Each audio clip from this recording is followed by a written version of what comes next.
Money, money, money, guys! Alors aujourd'hui, vous l'avez compris, on va parler d'argent, mais d'argent sous forme de salaire. On va faire un mini cours d'économie en anglais. Alors le but, c'est pas de faire d'économie, c'est de faire l'anglais, vous l'avez compris.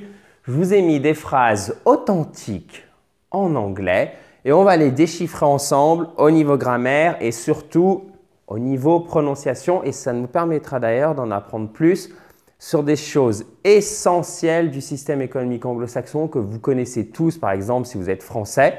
Okay? Nous, on a par exemple la retraite. Tout le monde sait qu'il va cotiser pour sa retraite et en fonction de ça, en fonction des cotisations, il va toucher de l'argent. Ben, ça marche de manière différente aux États-Unis, par exemple. Okay? Et on va justement en parler parce que c'est des choses qui reviennent dans les conversations. Donc, si vous voulez un bon niveau d'anglais, vous êtes aussi obligé de les connaître, chers amis. Well, good morning, good afternoon, good evening. This is Adrian. I speak Spoken.com. How are you today, guys? Comment allez-vous aujourd'hui, chers amis? J'espère que vous êtes en pleine forme. Alors, regardez. Un revenu ou un salaire. Donc, revenu, c'est wage et pas wage. Non, wage. D'accord? Il y a vraiment cette diphtongue. Or salary.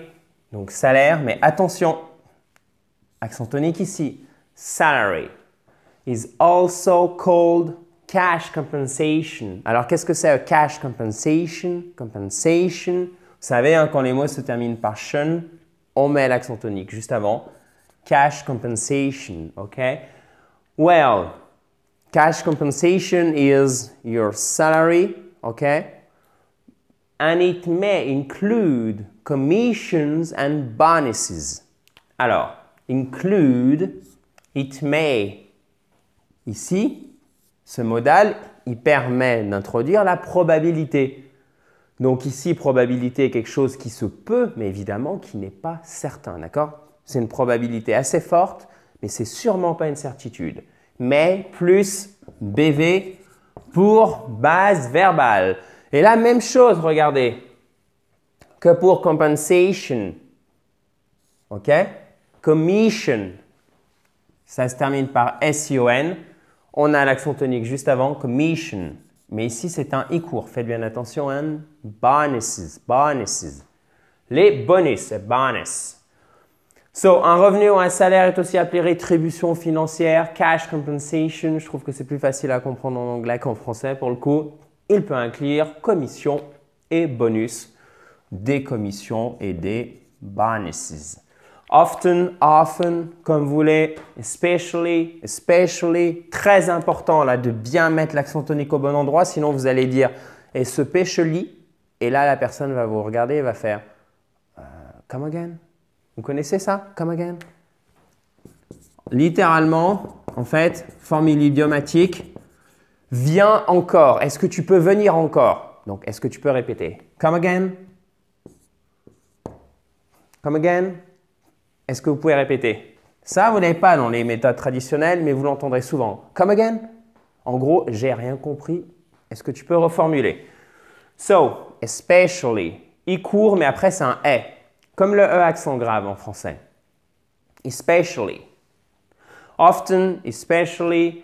In big companies, faites bien l'accent tonique. Là aussi, même chose, hein, parce que my company, non, ça marche pas. My company, bam, tatam, ok? Il faut vraiment taper sur la première syllabe, littéralement. N'oubliez pas qu'il y a une grosse amplitude au niveau de l'anglais.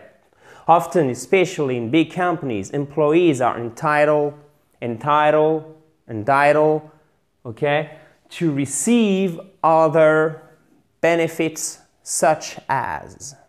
Alors, souvent, spécialement, surtout, ok, especially dans les grandes entreprises. D'ailleurs, excusez-moi, le Y ici au singulier, il se transforme en IES au pluriel, ok? Employees are entitled, littéralement, to be entitled to, toujours, hein, to be entitled to, avoir le droit à, to receive other benefits such as, tel que. Mais là, ce qui est vraiment intéressant au niveau vocabulaire, benefits, accent tonique sur la première syllabe, comme companies, c'est que le fait que les benefits, en fait, c'est tout le package, ok? C'est tout ce qui va avec, qui est au-delà du salaire. C'est très important aux États-Unis parce que tout ce qui est médical, tout ce qui est retraite, justement, n'est pas financé par un système de répartition comme nous, on a, je schématise un peu, en Europe occidentale, notamment en France. Okay? Donc, c'est-à-dire vous cotisez toute votre vie pour payer les retraites des gens qui sont actuellement retraités alors que vous travaillez. Et quand vous serez à la retraite, c'est les gens qui travaillent qui vont payer pour vous. Mais évidemment, le niveau de ce que vous allez recevoir dépend de ce que vous avez vous payé, ce que vous avez cotisé quand vous étiez dans la vie active. Et jusqu'ici, vous me suivez? Aux États-Unis, par exemple, ça marche de manière différente. Le système par répartition est très, très, très faible. Tout se fait dans la sphère privée. Donc, c'est vous qui devez mettre de l'argent tout au long de votre vie pour après en retirer une rente, un revenu. Donc, typiquement, vous allez mettre ça dans des actions, des obligations, etc. Différents produits financiers qui vont vous procurer un revenu lorsque vous serez en retraite.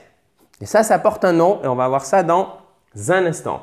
Donc, you're entitled to receive other benefits such as medical insurance. Alors là, je ne vous parle même pas de la sécu aux États-Unis. C'est un, hors de prix. Et deux, c'est surtout lié à votre employeur. Donc, ce qui fait que souvent, quand vous avez une famille et vous avez un bon boulot, vous y réfléchissez à 2 fois avant de changer. Parce que vous risquez de perdre la sécu pour toute la famille. Et c'est vraiment problématique si vous avez notamment un membre de votre famille qui est malade, donc qui a besoin de recevoir des soins. Et je vous rappelle que les soins, médicaments, hôpital, pardon, etc. sont bien plus onéreux aux États-Unis. Okay? Consultation d'un spécialiste, plusieurs centaines de dollars, ça peut arriver sans aucun problème. Radio de l'épaule, 1000 $. En Californie, il faut payer. Okay? Donc là aussi, etc. etc. C'est un système différent. Après, à vous de juger.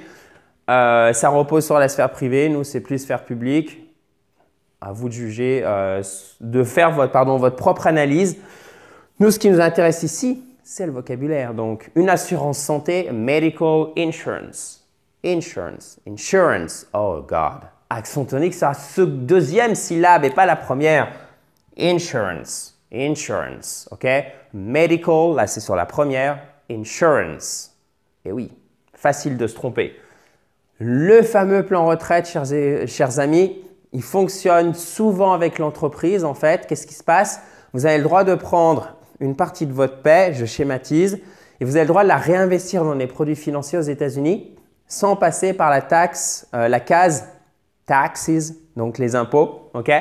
Et ça s'appelle le 401k. C'est le nom en fait de la section du Code des impôts américain, qui est la section 401k. Okay? C'est pour ça qu'on l'appelle le 401k. Et ça date, je crois, des années 70. Okay? Tous les Américains savent ce que c'est. Donc, en gros, le plus gros pays, enfin le pays où on a le plus de membres actifs de native speakers, c'est-à-dire de gens dont c'est la langue maternelle, savent ce que c'est un 401k. Donc, c'est vraiment important, vous voyez, de connaître ce genre de choses. Ça vous paraît peut-être un peu technique, etc.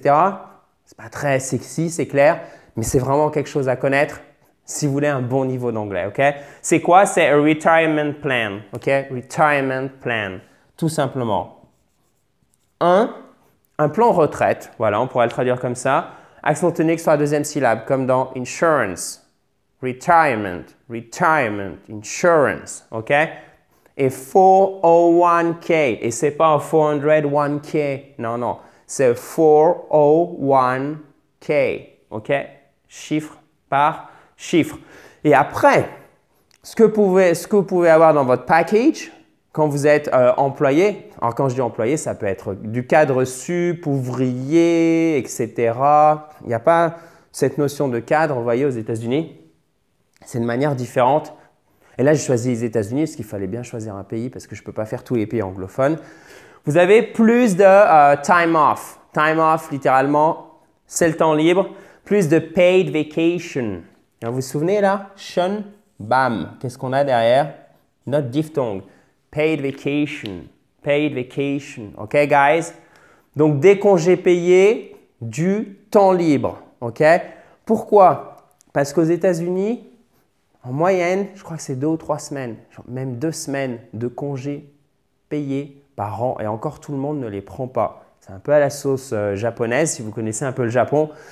Donc, nous, avec nos 5, 6, 7, 10 semaines de congés payés, ben, ça ne fonctionne pas exactement de la même façon. Donc, c'est un quoi? Un benefit. Vous vous souvenez, on l'avait ici? Benefit. C'est quelque chose en plus qui peut attirer les gens et qui évidemment fait partie, on a bien compris, pour que les gens soient productifs et un peu heureux au travail. Il n'y a pas que ça qui compte, mais le fait de pouvoir se reposer aussi et donc d'avoir du temps pour sa famille, évidemment, il contribue et ça, c'est quelque chose que les employeurs américains ont compris de plus en plus et c'est vraiment une tendance qui se dégage à donner plus de time off, de paid vacation, mais évidemment, ça, c'est discrétionnaire, c'est-à-dire que c'est selon l'entreprise. OK, guys? Bon, j'espère que ça vous a plu ce, entre guillemets, petit cours d'économie. Si vous ne l'avez toujours pas fait, abonnez-vous à cette fabuleuse chaîne YouTube juste ici en bas à droite. Vous pouvez aussi rejoindre notre compte Instagram en cliquant sur le i en haut à droite. Et même chose, vous pouvez aussi télécharger votre kit complet pour vous mettre ou pour vous remettre à l'anglais. Pour ça, rien de plus facile, c'est soit le i en haut à droite, soit le lien qui est sous la vidéo. And if you're on Facebook, the link is right above my head, juste au-dessus de ma tête. À demain, on continue. Donc ça, c'était la part 1, OK? Première partie. Et demain, je vais vous montrer d'autres choses, à la fois en culture générale, mais évidemment en vocabulaire, en prononciation et en grammaire. Ce que vous pouvez faire, c'est noter, vous voyez, à chaque fois, j'ai bien distingué au niveau couleur, l'anglais, le français, revenir dessus dans quelques jours. Vous voyez si vous comprenez bien déjà, si vous avez déjà un certain niveau d'anglais, par exemple, vous êtes déjà pré-intermédiaire, voire même niveau intermédiaire, il faut bien maîtriser le vocabulaire. Vous pouvez partir des phrases en français pour aller sur les phrases en anglais. Si vous avez un niveau plus débutant, cherchez à faire le contraire. Vous partez des phrases en anglais et cherchez à les traduire en français, par exemple. Et si vous avez des questions, ça, juste en dessous. Talk to you tomorrow, guys. Bye bye.